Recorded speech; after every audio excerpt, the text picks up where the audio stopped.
Assalamualaikum warahmatullahi wabarakatuh. Siamo tutti fratelli. Hello guys, how's it going? It's Via. I hope in this pandemic we always good and stay healthy. Dan tetap patuhi protokol kesehatan 3M. Menjaga jarak, memakai masker dan mencuci tangan. This is very important guys. Nah, di kesempatan kali ini aku mau ngajak teman-teman belajar bareng tentang sex, gender. But before we start, I would like introduce myself. Namaku Alfia Salsabila. Yap, sekalian bisa manggil aku Via. Aku dari kontingen PM Marwira SMA Negeri 1 Mojolaban. Menurut kalian, seks sama gender itu sama apa beda sih? Beda ya guys? Duh, kok beda? Kan sama-sama tentang jenis kelamin. Of course sama-sama tentang jenis kelamin. Tapi apa sih yang membuat seks sama gender itu berbeda? Jadi, seks itu sesuatu yang mutlak dan tidak bisa diubah. Contohnya, aku perempuan terlahir dengan rahim sehingga bisa menstruasi, kelak bisa mengandung, lalu melahirkan. Laki-laki diberi sel sperma supaya bisa membuahi sel telur. Sedangkan gender adalah sesuatu yang cenderung bisa diubah, seperti memasak, bekerja, memimpin, dipimpin adalah hal yang bisa dilakukan oleh laki-laki maupun perempuan. Dan yang mau kita bahas bersama-sama kali ini adalah gender. So, here we go. Seperti yang udah kita bahas tadi, pasti kalian udah punya pengertian masing-masing tentang gender.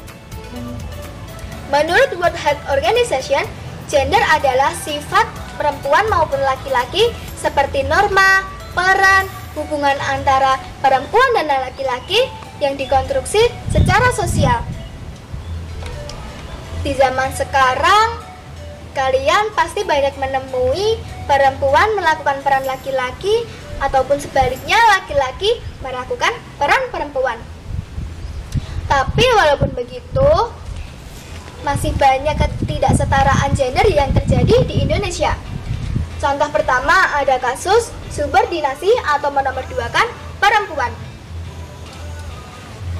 Sometimes someone be like, ngapain sih perempuan harus sekolah tinggi-tinggi? Toh nanti ujung-ujungnya juga bekerja di dapur, mengurus anak, memasak. I think kemampuan kecerdasan bekerja seseorang tidak ditentukan dari jenis kelaminnya, melainkan kesanggupan mereka masing-masing memikul tanggung jawabnya. Yang kedua, ada kasus tindak kekerasan. Banyak sekali kasus di mana perempuan menjadi objek kekerasan laki-laki.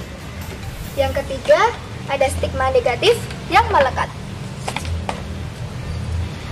Beberapa kasus seperti ini sering terjadi.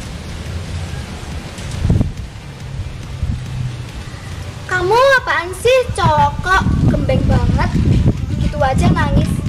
Daripada kamu, perempuan kok galak banget. Menurutku seperti ini salah ya guys, karena generalisasikan satu sifat ke semua orang. Yang keempat, ada marginalisasi.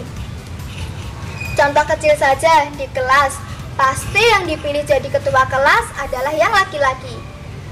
Atau di berbagai profesi di mana perempuan diberikan profesi yang lebih rendah daripada laki-laki yang diberikan profesi yang lebih tinggi. Yang kelima, ada beban ganda yang dipaksa. Terjadi pada wanita karir di mana mereka harus berkarir di luar tapi juga harus memikul tanggung jawab pekerjaan rumah di rumah. Sedangkan ada beberapa laki-laki yang tidak malah membantu, malah berleha-leha saja. Nah, dari permasalahan-permasalahan berikut, kita sebagai generasi muda perlu nggak sih pendidikan gender yang mumpuni supaya generasi muda seperti kita tidak mewarisi sifat patriarki yang menindas, superior, merasa rendah maupun direndahkan. Tapi tenang guys, masih ada sedikit harapan untuk kita, karena di beberapa tempat sudah ada pendirian tempat konseling keluarga, lalu sosialisasi, pelatihan dan kampanye, advokasi korban, pendataan TKI di luar maupun di dalam negeri, dan pembangunan divisi perempuan dan anak. Nah, aku sebagai generasi muda mau mengajak kalian untuk rajin belajar, meraih cita-cita setinggi mungkin, khususnya kita para perempuan, dan menjadi percaya diri, menjadi diri sendiri, dan tidak merendah maupun merendahkan orang lain. Segitu dulu ya guys. Alfia mau pamit dulu. Demikian, wassalamualaikum warahmatullahi wabarakatuh.